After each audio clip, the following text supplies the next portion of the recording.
Bismillahirrahmanirrahim. Assalamualaikum warahmatullahi wabarakatuh. Innal hamdalillah nahmaduhu wa nasta'inuhu wa nastaghfiruh wa na'udzu billahi min shururi anfusina wa min sayyiati a'malina. May yahdihillahu fala mudhillalah wa may yudlil fala hadiyalah. Asyhadu an la ilaha illallah wahdahu la syarikalah wa asyhadu anna Muhammadan abduhu wa rasuluh. Amma ba'd. Yang saya hormati Tuan Imam, Tuan Haji Muhammad, Presiden Kuasa Masjid Siap Tengah Polih, tuan-tuan Allah sekalian. Pertama sekali marilah sama-sama kita manjatkan rasa syukur kita kepada Allah Subhanahu Wa Taala kelimpah kurnianya. Dengan rahmatnya dia beri masa kepada kita, dia beri tenaga, dia beri kesihatan, dia beri kesempatan pada hari ini dapat sama-sama kita hadir untuk sama-sama kita solat maghrib berjemaah dan dapat sama-sama kita sambung kuliah mingguan kita. Untuk maklumat tuan-tuan, pada hari ini tarikh 2 Oktober bersamaan dengan 13 Safar, dan kita tajuk hari ini kita masuk bab fiqh pemberian, iaitu berkaitan dengan beri hadiah ni. Cuma tajuk minggu lepas ni berkaitan tak boleh kita bagi hadiah yang betul yang tidak adil kepada anak kita, tuan. Pilih kasih. Itu yang tajuk lepas. Dan tajuk hari ini pula berkaitan dengan larangan menarik kembali hadiah yang telah diberikan. Cerita hari ni bagi hadiah, tiba-tiba ditarik balik pula, dia ambil balik. Bahasa kita ni buruk siku. Macam mana dia?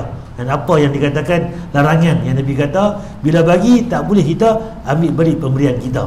Itu tajuk kita hari ni. Sebelum saya nak pergi ke tajuk kita hari ni, kita akan tengok sikit tentang keutamaan hari Jumaat. Kalau kita ingat balik minggu lepas ni tentang hari Jumaat ni hadiah, iaitu Allah bagi pada kita umat Islam ni, umat Nabi Muhammad, hari Jumaat, hari kebesaran kita. Hari Sabtu untuk orang Yahudi, iaitu mereka ibadah untuk ke kuil. Dan hari Ahad pula orang Nasrani, mereka ke gereja ataupun orang Kristian sebagainya. Cuma tajuk kita hari ni pula ni, kita tengok sikit keutamaan hari Jumaat. Apa dia, tuan-tuan? Kita hari-hari duk sebut, cuma nak ulang kaji balik, tuan-tuan. Tansurullaha yansurkum wa yuthabbit aqdamakum. Rasulullah SAW ketika menjelaskan tentang keutamaan hari Jumat, beliau mengatakan fa'akthiru fihi minas salati alayya. Kalian banyak-banyak salawat kepadaku pada hari Jumat. Tuan, ada satu dalil, tuan. Nabi sebut faksiru, perbanyaklah kita ni salawat kepada Nabi pada hari Jumaat. Hari lain ia perbanyakkan salawat sunnah Nabi, tapi hari Jumaat itu lebih lagi banyak, tuan. Kalau hari lain itu 10, hari Jumaat itu 2, 3, 40. Kalau hari lain itu 102, hari Jumaat itu 3, 400. Itu kata perbanyakkan pada hari-hari lain. Cuma kita lah ni hari lain tak salawat, hari Jumaat lagi lah. Salah, tuan. Sepatutnya kita perbanyakkan salawat pada Nabi, dan hari Jumaat itu lebih lagi kita perbanyakkan salawat. Ucapan seorang ulama ketika tanya banyak itu berapa, ya paling tidak 300 lah. Jadi orang tanya pula ulama ni tentang berapa banyak nak buat salawat tu.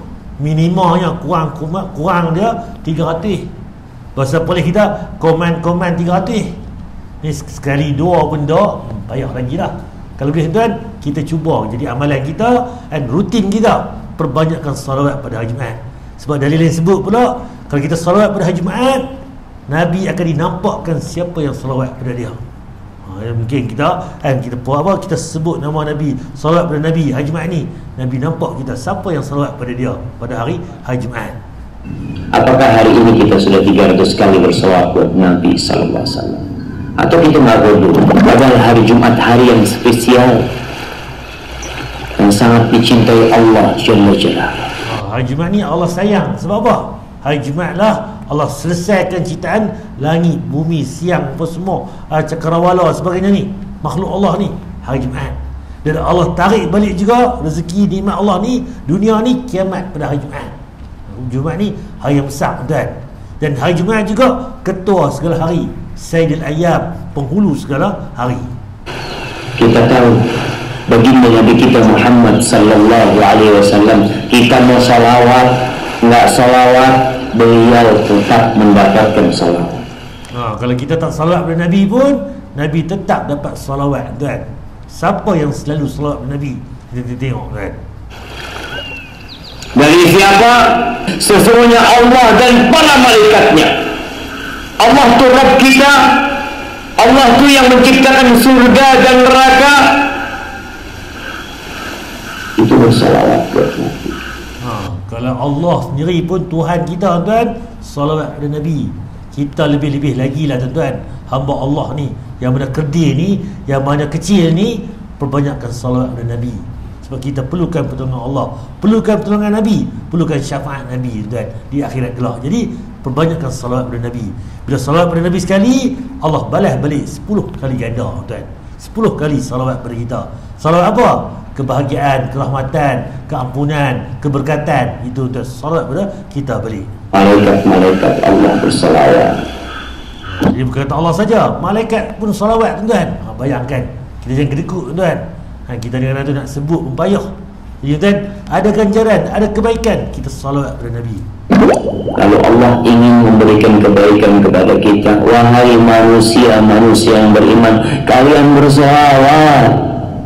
Kalian bersalamlah buat Nabi sallallahu alaihi wasallam. Ketika ayat ini turun, para sahabat bertanya kepada Nabi sallallahu alaihi wasallam, "Ya Rasulullah, kita tahu bagaimana mengucapkan salam kepadamu, tapi bagaimana bersalawat kepadamu?" Jadi sahabat-sahabat tanya, "Ya Rasulullah, engkau ajar kami salam. Kami tahu salam macam mana, tapi salawat pula macam mana nak salawat pada engkau?" Dia pun tanya, tuan. Apa Nabi jawab? Kita setiap salat mengatakan Assalamu alaika ayyuhan nabi wa rahmatullahi wa barakatuh. Bagaimana bersalawat? Qulu Allahumma salli ala Muhammad wa ala ali Muhammad. Sampai hadis yang biasa kita baca ketika salat. Jadi salawat pada Nabi, tuan, yang pendek tu, Allahumma salli ala Muhammad wa ala ali Muhammad. Nak panjang lagi, salawat Ibrahimiyah. Macam mana? Tahiyat akhir, tuan-tuan, tu Allahumma salli ala Muhammad wa ala ali Muhammad sampai innaka Hamidum Majid. Itu salawat Ibrahimiyah yang panjang Nabi ajak pada kita. Nak pendek, Allahumma salli ala Muhammad, selesai.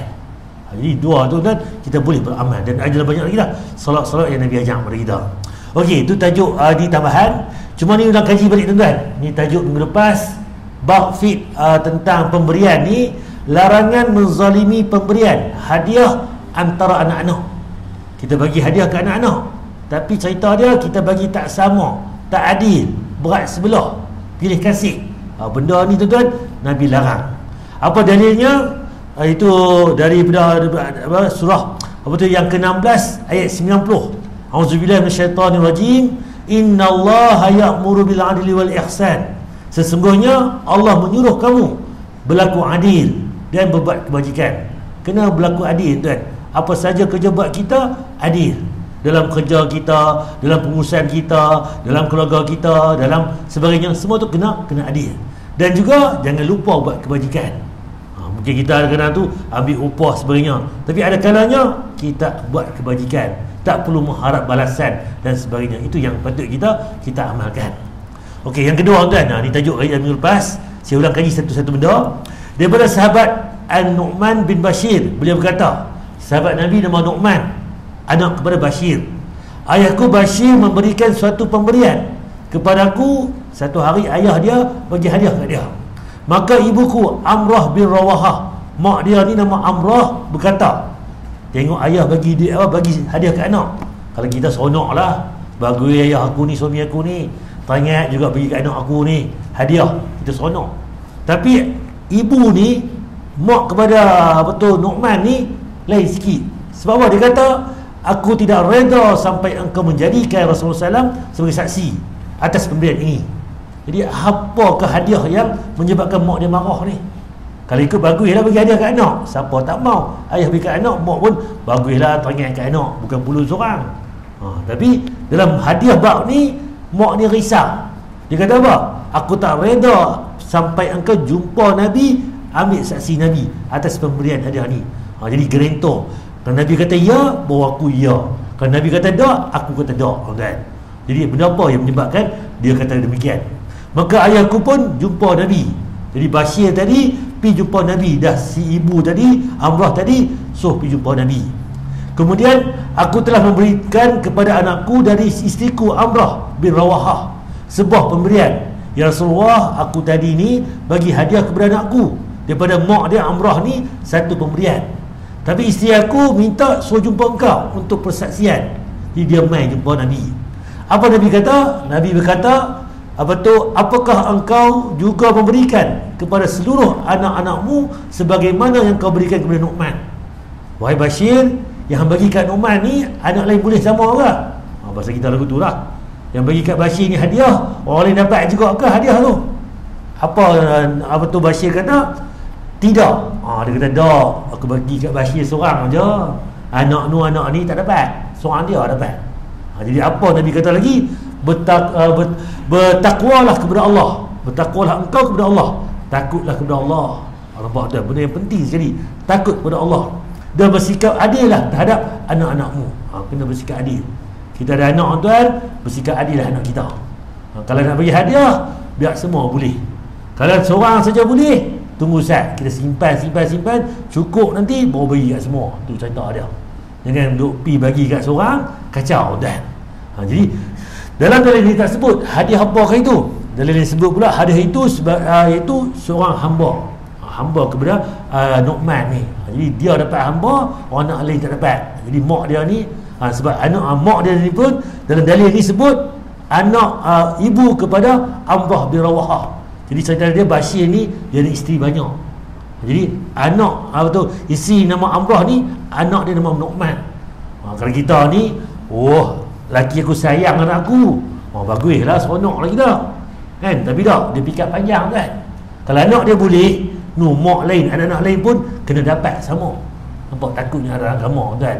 Kalau zaman kita ni ambil peluang lah, mak ni, laki ni sayang, kan? Anak-anak ni pula anak tu tak sayang. Jadi kita bukan lagu tu kan.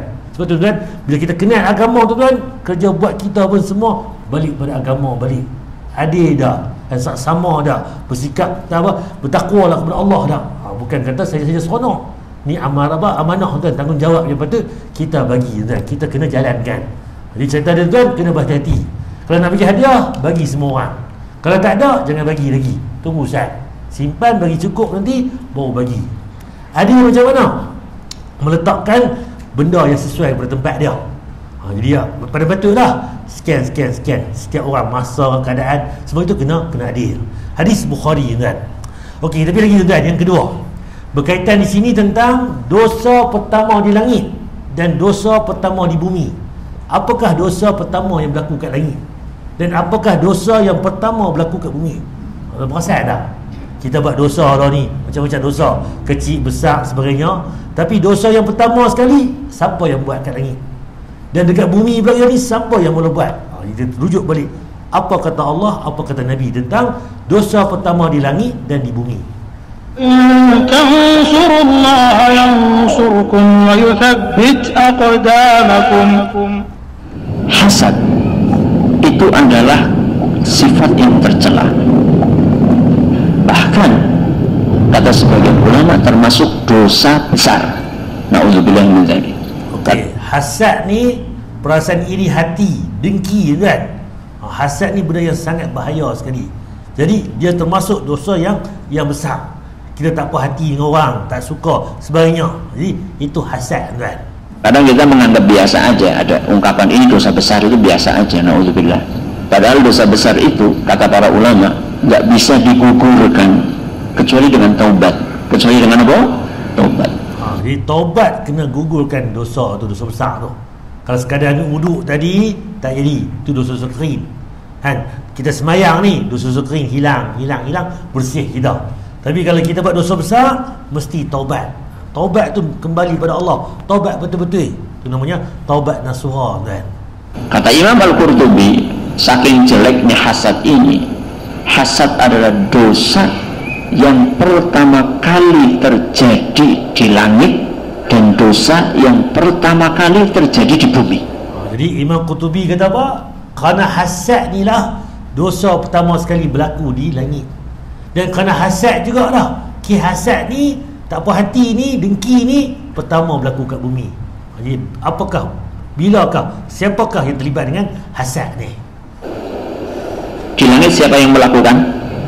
Iblis. Ketika dia disuruh untuk sujud kepada Adam alaihissalam.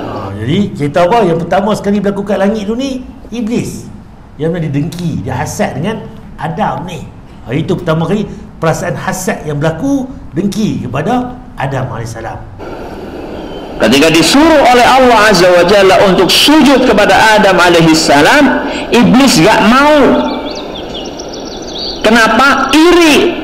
Kenapa saya yang disuruh sujud kepada Adam, padahal yang diciptakan duluan siapa? Iblis. Nampak? Dia rasa apa? Pasal apa aku nak sujud ke Adam ni? Aku senior lagi, aku hebat lagi, aku otai lagi, aku old-timer lagi. Nampak tuan? Dia rasa iri hati. Pasal apa Allah kata Iblis sujud pada Adam? Bukan sujud sembah sebagai Tuhan, tak. Sujud sebab tu hormat sebagainya. Tapi tak, dia kata apa? Sebab apa aku nak sujud ke Adam ni? Adam daripada tanah, aku daripada api. Adam ni baru lagi, aku lama lagi. Nampak? Jadi pasal hasad itu berlaku dah lama di langit. Saya yang diciptakan duluan, kok saya disuruh sujud sama yang diciptakan belakangan.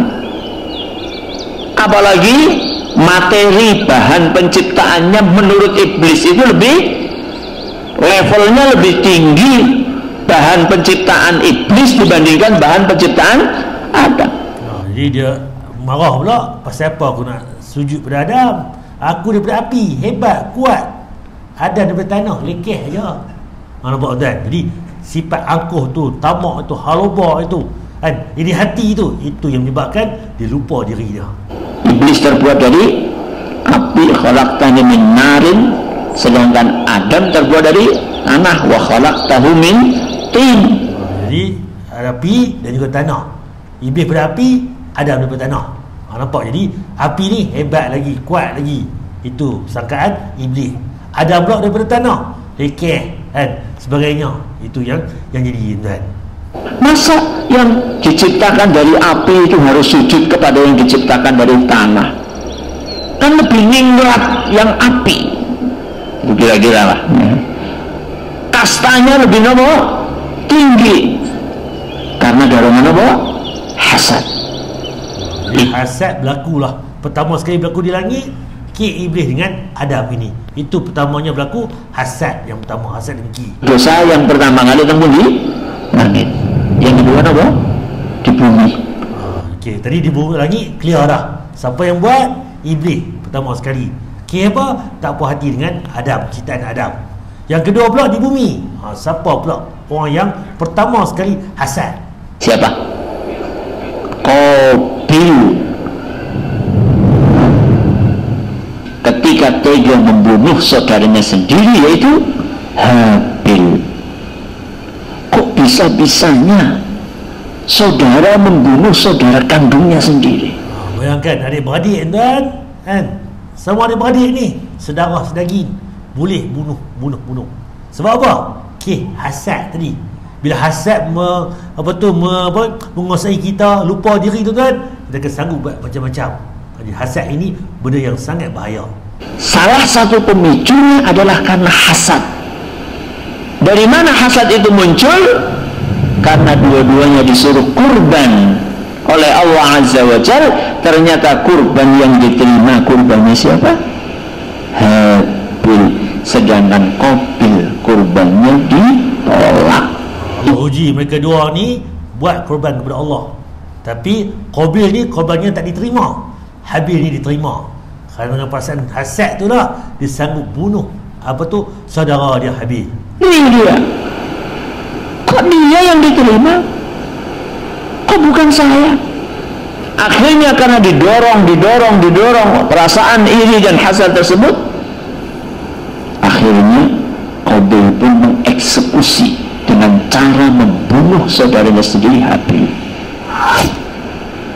Dan itulah pertumpahan darah pertama kali di muka bumi.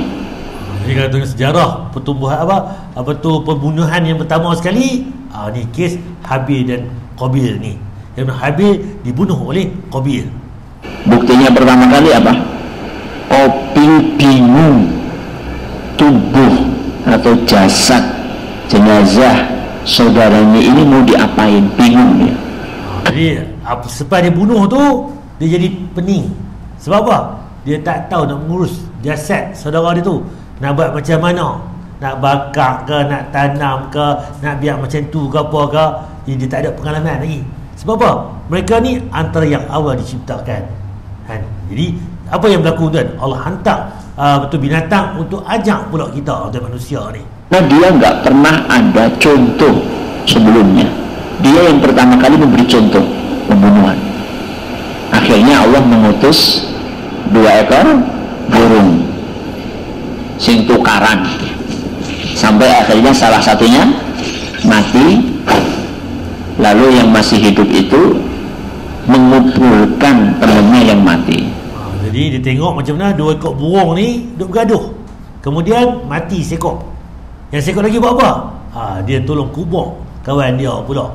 Nampak dalam peristiwa ni Qabil tadi dapat pengajaran tata cara macam mana nak uruskan jenazah ataupun saudaranya tadi. Akhirnya Qabil, begitu tuh caranya. Sehingga kata Nabi SAW, karena Qabil yang pertama kali melakukan pembunuhan, maka setiap ada pembunuhan di muka bumi, Qabil dapat dosanya sampai hari kiamat. Nampak ni dalil kata, kalau kita orang pertama sekali buat jahat, orang tiru kita, kita dapat saham akhirat jahat itu. Sampai bila? Lagi ramai orang buat, lagi banyaklah dosa kita. Sebab apa? Kita yang ajak, kita yang mula. Sama juga Qabil ni, dia yang pertama bunuh saudara dia. Jadi apa jadi? Pembunuhan selepas ni berlaku kat dunia ni sampai hari kiamat, dia pun ada saham juga dalam pembunuhan tersebut. Nauzubillah min zalik. Contohnya kalau benda baik, ajak orang, fastabiqul khairat. Jadi kalau benda keburukan, hindarkan, jangan kita bagi orang ikut kita sebagainya. Sebab apa? Bila orang ikut kita, kita pun tumpang juga saham akhirat tentang kejahatan itu. Itu dosa yang dipikul oleh siapa? Qabil. Kenapa bisa seberat itu? Karena dia yang menentuhi pembunuhan pertama kali di muka bumi. Kenapa dia bunuh? Hasad. Jangan pernah meremehkan penyakit namanya apa? Hasad. Jadi hasad ni benda yang paling bahaya sekali. Kerana hasad, adik-beradik pun kita bunuh, mak ayah pun kita bunuh, siapa-siapa pun kita akan bunuh. Sebab apa? Dia mengatasi segalanya. Jadi kena berhati-hati. Penyakit dalaman kita ni, hasad ni bukan penyakit luaran, dia main daripada hati kita. Tak puas hati tuan. Okey, kita pergi tajuk kita hari ni berkaitan dengan bab fit pemberian. Larangan menarik kembali hadiah yang telah diberikan. Kita duk bagi ke orang elok-elok, tiba-tiba teringat nak ambil balik. Macam mana tuan? Kita balik pada dalil. Apa cerita dia? Hadis Bukhari, ada satu kisah tuan. Telah bercerita kepada kami Ismail, telah bercerita kepada aku Malik dari Zaid bin Aslam dari bapaknya. Aku mendengar Umar bin Al-Khattab radhiyallahu berkata, aku memberi seseorang kuda. Umar Al-Khattab ni sahabat Nabi, khalifah yang kedua, bagi seekor kuda kepada seseorang. Apa dia? Untuk agar digunakan di jalan Allah untuk perang tuan. Lalu orang itu menjualnya atau tidak memanfaatkannya sebagaimana mestinya. Umar ni bagus dia bagi seekor kuda dekat seorang ni untuk fi sabilillah. Tapi orang ni pula dia buat apa? Dia jual kuda tu atau dia tidak manfaatkan seperti mana yang layaknya. Kemudian aku berniat untuk membelinya balik. Umar tengok lelaki ni dia buat apa, tak guna manfaat pun, tak guna pergi perang pun, tak ambil faedah pun, dia nak beli balik kuda tu. Bukan dia ambil balik tu tuan, ambil tak apalah, kata buruk siku. Tak, dia ni nak beli balik. Dengan apa? Dengan harga yang murah.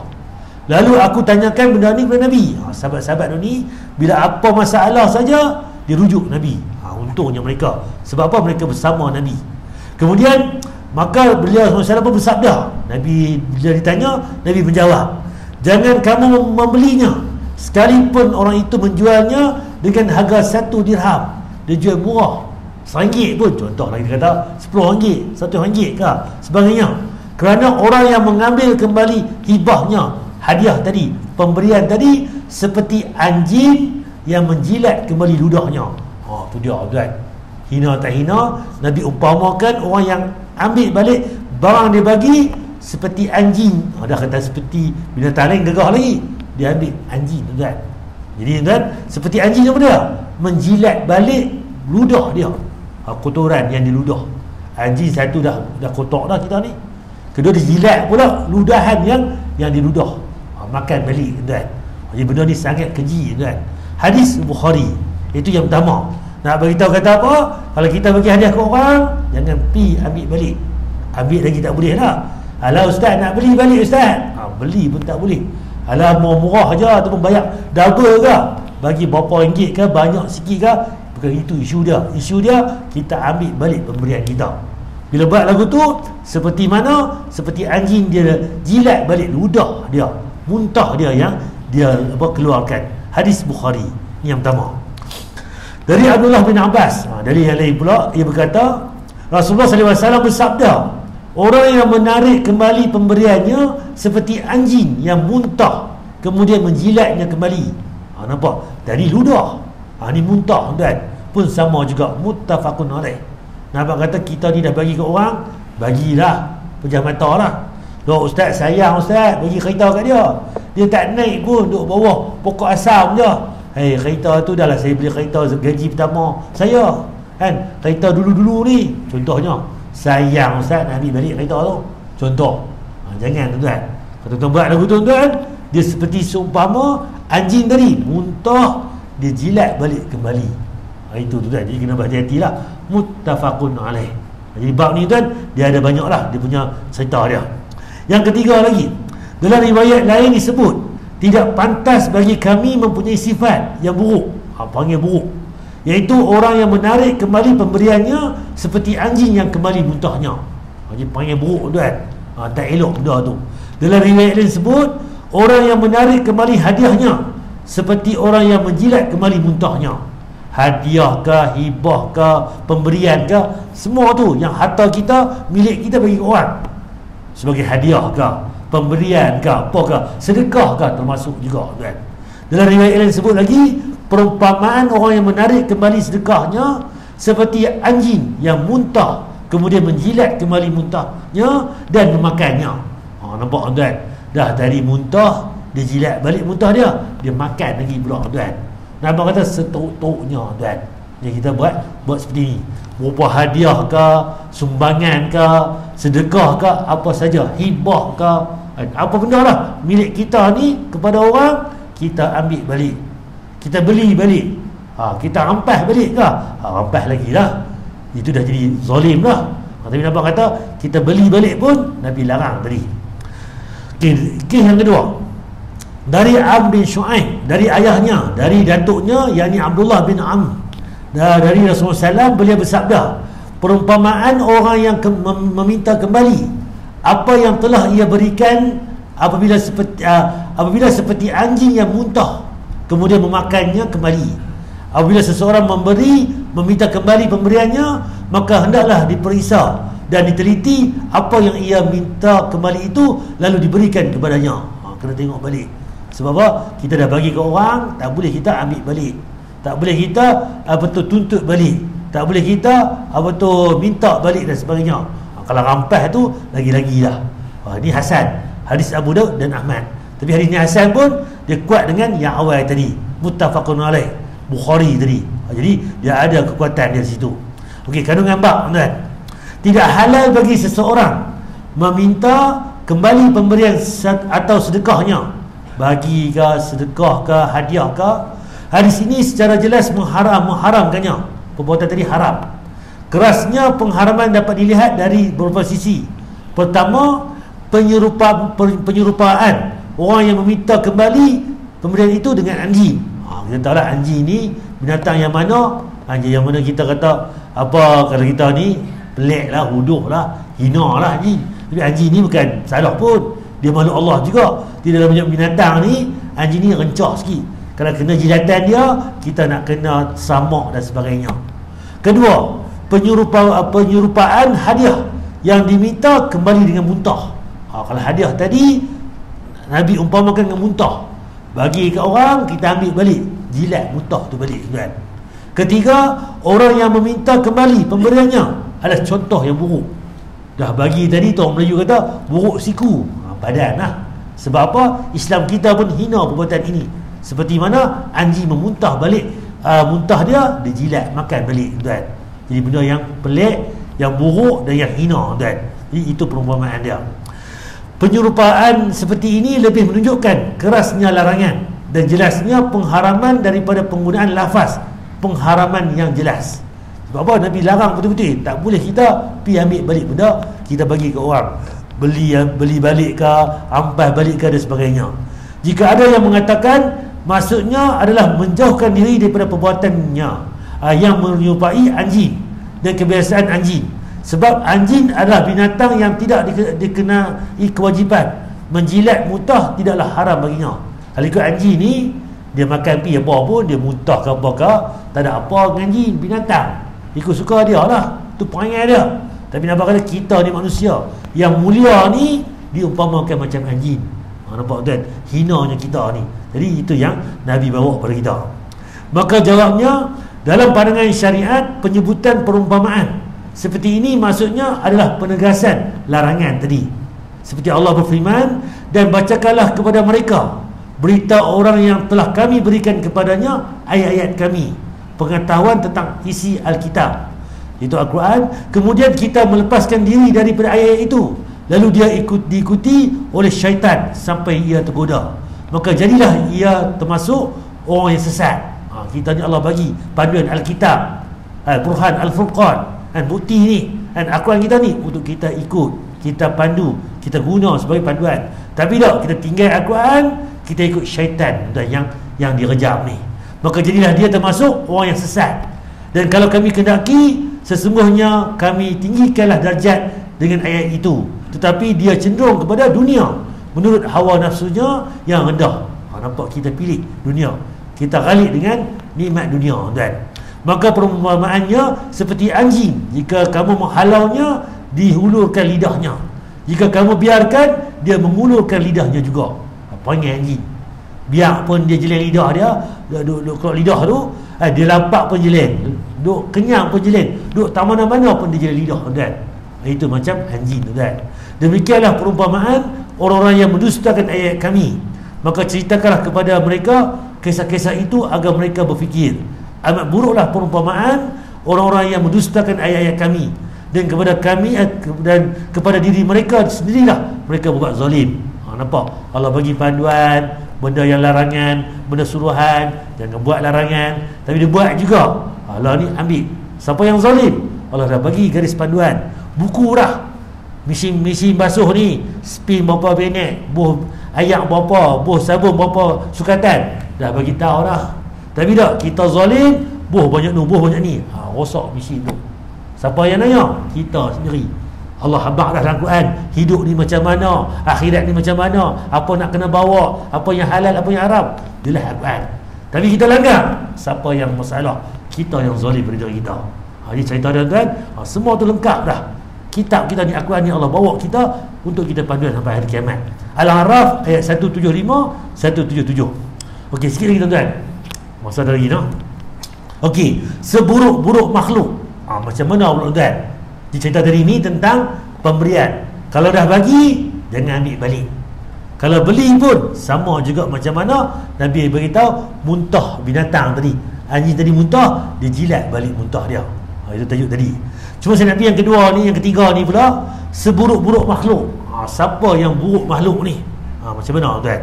إن تنصروا الله ينصركم ويثبت أقدامكم. Aisyah radhiyallahu ta'ala anha, istri tercinta Rasulullah SAW, meriwayatkan bahwasanya Ummu Habibah dan Ummu Salamah radhiyallahu ta'ala anhunna mengisahkan ketika mereka berkunjung ke Habasah atau Ethiopia, yang kita tahu mereka adalah negeri yang memeluk agama Nasrani di zaman itu. Okey, dua ni iaitu Ummu Habibah dan Ummu Salamah, mereka ni pergi ke Habsyah ataupun Ethiopia, yang mana kalau kita ingat balik Raja Najasyi. Raja Najasyi ni Nabi satu ketika tu Nabi panggil sahabat-sahabat, jom kita pergi luar sini, kita semayang jenazah Raja Najasyi. Dia ni raja yang mana? Awal itu dia ni, kaum dia, tempat itu, mereka semua tu Nasrani, agama Kristian. Tapi dalam masa selepas tu dia peluk Islam. Orang tak tahu, Nabi saja tahu. Dan dia meninggal, Nabi solat ghaib kepada dia, kan? Itu kisahnya, wujudnya solat ghaib. Sebab apa? Kepada Raja Najasyi yang berada di Ethiopia tadi, di Habsyah tadi. Sebab apa? Majoriti tempat dia tu semua Nasrani. Mungkin mereka pun simpan dia, urus dia dalam keadaan Nasrani. Tapi Nabi tahu kata dia ni Islam, dia semayang kok jauh, tuan. Tunggu jenazah ghaib, tuan. Boleh solat jenazah ghaib. Kita duduk di Perlis kita ni, kawan meninggal kat Johor, kita nak pergi tak ada dah 12 jam pula, nak simpan petang satu lagi. Dan kita boleh buat solat ghaib di kat Perlis ni contohnya. Sebab apa? Nabi pernah buat. Cuma kita perhati betul-betul balik, bila kita belajar selepas kisah Raja Najasyi ni, tak wujudnya solat ghaib. Kalau betul ada, mesti sahabat akan solat ghaib dengan sahabat-sahabat yang lain. Nabi buat solat ghaib dengan sahabat-sahabat yang jauh, duduk Madinah, di Mekah dan sebagainya. Sahabat meninggal, dia buat jauh, tak jumpa riwayat. Hari cerita dia, boleh dah buat solat ghaib? Ya, dalil tadi. Cuma kita belajar balik, rupanya solat ghaib ni hanya ketika itu saja berlaku. Wallahualam. Hari kita nak kata tak boleh 1% pun, dah juga. Dan Nabi buat sekali, kita boleh ikut contoh Nabi. Cuma bila kita belajar dalam bab dalil ni, umpamanya cari hadis lain, tak jumpa pula selepas itu sahabat lain buat dan sebagainya. Tak berlaku solat ghaib selepas itu. Wallahualam. Tapi kalau kita belajar lah ni, boleh dua-dua. Siapa nak buat silakan, yang tak mau buat pun iya, tak ada masalah dalam bab ni. Nasrani di zaman itu, mereka menyebutkan sebuah gereja yang mereka lihat di Habasyah. Bila dia pergi dua orang tadi ni, dekat Habsyah tu gereja dia pernah nampak, kan? Yang mana di Habsyah tu tentang gereja-gereja yang mereka lihat. Di dalamnya ada gambar Rasul Allah Subhanahu wa taala. Dalam gereja tu gambar-gambar. Gambar siapa? Rasulullah. Bukan Rasulullah. Rasulullah ni Nabi. Rasul-rasul Allah, Nabi-nabi terdahulu. Kita contoh kita lah ni, Nabi Isa, Nabi Musa sebagainya, mereka menggambar-gambarkan. Itu yang mereka berdua ni cerita, tuan. Lantas mendengar kisah Ummu Habibah dan Ummu Salamah tersebut, Rasulullah SAW bersabda, mereka itu adalah suatu kaum yang mana jika ada orang saleh yang wafat di tengah-tengah mereka, mereka akan membangun tempat ibadah pada pekuburan orang-orang saleh tersebut, semacam masjid. Jadi cerita dia macam mana? Mereka ni orang Nasrani, orang Yahudi ni, kalau meninggal saja wali-wali mereka, orang soleh time tu, mereka akan simpan jenazah mereka ni di tempat tu. Sebab kita tengok cerita orang putih, Leonardo lah, Da Vinci ke apa sebagainya, yang mana cerita yang luar tu, kan, gereja-gereja tu dia akan masuk bawah tu ada kubur-kubur wali-wali mereka, orang soleh mereka. Itu amalan mereka, tuan. Jadi kita tak buat lagu tu. Jadi mereka dah matinya orang soleh tadi, dia bina pula kuil ataupun gereja di atas tempat tu. Itu amalan mereka. Orang Kristian pun sama, orang Yahudi pun sama, macam tu, tuan. Kemudian mereka akan membuat rupaka-rupaka atau gambar-gambar orang-orang saleh tersebut. Dia akan buatlah bentuk patung-patung, wajah-wajah, gambar-gambar, rupa-rupa, semua tu orang soleh tadi. Itu mereka lakukan. Rasulullah bersabda, mereka adalah seburuk-buruk makhluk di sisi Allah Subhanahu wa taala pada hari kiamat kelak. Hadis ini sahih diriwayatkan oleh Imam Al-Bukhari dan Imam Muslim. Jadi perbuatan mereka tu, mereka adalah seburuk-buruk makhluk di sisi Allah pada hari kiamat kelak. Kita tuan tak boleh kita mengukir patung, membuat lukisan yang bernyawa, sepatutnya kita hindarkan. Cuma zaman kita lah ni mungkin lukisan itu dia lain sikit, dia bukan untuk puja sebagainya. Cuma dalam dalil ni sebut, sebab mereka kalau dulu ni gambar-gambar ni mereka puja, mereka sembah dan sebagainya. Sama kalau tuan pergi dekat di Malaysia kita ni, kalau tuan pergi sebelah Siam, Kok Lantar sebagainya, Kok Lantar ni Setui, Terang, Krabi, dia Kok Lantar, Phuket atas lah, bawah tu. Kok Lantar ni kalau tuan faham, tuan tahu tempat itu orang Islam punya. pulau-pulau ni kalau di Indonesia, di Siam ni, Phuket, Krabi, orang Islam tu banyak tuan di kepulauan-kepulauan ni. Cuma di Kuala Lantar tu tuan, apa dia buat? Di sana dulu ni orang Islam. Tiga tuan pilar ni kan, nama-nama tu macam Islam juga, Musa, Aisyah sebenarnya, tapi bukan agama Islam dah, tak tahu mana-mana tuan. Tuan-tuan ni apa, tok nyang mereka Islam. Di majlis-majlis ke bawah ni tak tahu mana-mana dah. Mereka bina apa? Buat patung-patung tuan. Katanya balik tu patung ni apa dia? Orang soleh kami, tok guru kami, wali kami dulu ni. Sebab hamba lagu ni. Nak banyak balik, rindu-rindu boleh tengok balik. Mereka dah mati dah. Nampak tuan. Lama-lama Mela ni dia pergi tempiah dengan siang semuanya. Patung tu lah dia bersembah sebagainya. Itu yang berlaku tuan. Sebab tu kan, kita agama bukan lagu tu. Tak perlu menggambarkan, tak perlu kita mengukir sebagainya. Itu yang kena berhati-hati. Baik lagu mana, sayang lagu mana pun, kita kena, jangan kita buat lagu tu. Di polis kita dulu ada kan, dekat Rambut Kangak tu, Putra Palace ataupun Regency Hotel depan tu, ada bangunan persekutuan tu. Dia berkata dulu ni ada tugu kan. Zaman saya tak tahulah, tahun 60-an 70-an dulu ni ada kan. Dah dibuang lah benda tu. Sebab apa? Tadi ni larangan bina tugu, patung dan sebagainya. Sebab apa? Takut-takut tadi ancaman yang Nabi larang tadi, kita ada tempiah. Hadis Bukhari dan Muslim. Dalam hadis ini terdapat peringatan keras dari Rasulullah Sallallahu Alaihi Wasallam dari menyerupai tradisinya Ahlul Kitab, tradisi Nasrani, demikian pula dengan Yahudi. Dalam hal ini kebiasaan mereka adalah manakala ada orang-orang saleh yang wafat di tengah mereka, atau seorang nabi wafat di tengah mereka, mereka akan membangun tempat ibadah di atas kuburan mereka atau pada kuburan mereka. Kemudian mereka akan membuat rupaka, mereka akan membuat gambar-gambar dari orang-orang saleh tersebut atau dari nabi-nabi mereka. Jadi benda-benda ni Nabi larang. Yang benar tak boleh kita meninggal saja orang soleh, kita buat tugu-tugu, kita buat binaan-binaan yang mana menyebabkan benda itu jadi puja dan sebagainya. Contoh saya tunjuk gambar sikit. Ni tak ada dah. Dia punya saya punya hadis saya ni. Nampak contoh tuan, yang mana gambar-gambar orang soleh ni, dia buat gambar orang Syiah tuan, wali-wali depa, imam-imam mereka disembah tuan. Kubur tu dia bubuh gambar. Pasal bubuh gambar? Sebab mereka Syiah ni nama saja Islam tapi bukan, dia agama celuk. Dia ambil Kristian sikit, dia ambil Yahudi sikit, dia ambil Nasrani, dia ambil Islam. Tapi Islam tu dapat lebih lah. Jadi mereka ni Syiah tuan. Kena berhati-hati. Sebab Syiah ni dia taqiyah. Depan kita lagu lain, belakang kita lagu lain. Lagi bahaya tuan. Dia musuh dalam selimut dah Syiah ni.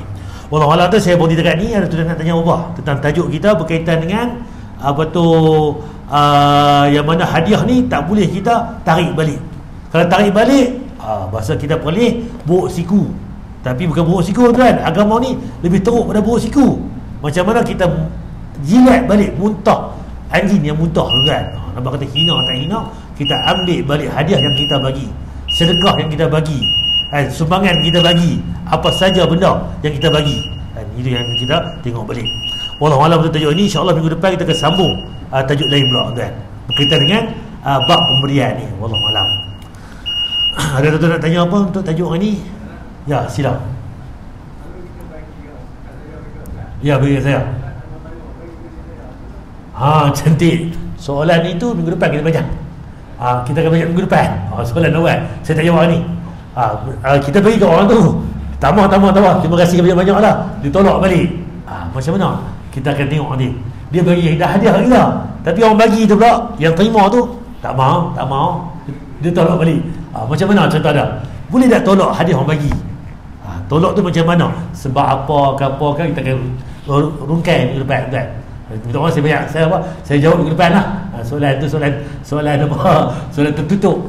Jadi kita jawab minggu depan. Ya, cikgu.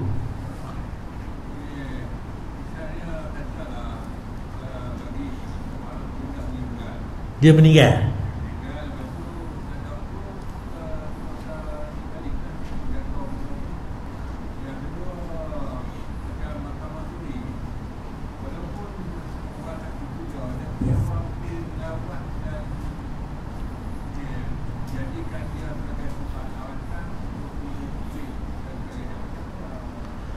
Okey, baik, terima kasih. Ada soalan apa lagi, kita azan lah. Kita azan tu. Kut segi lewat pula.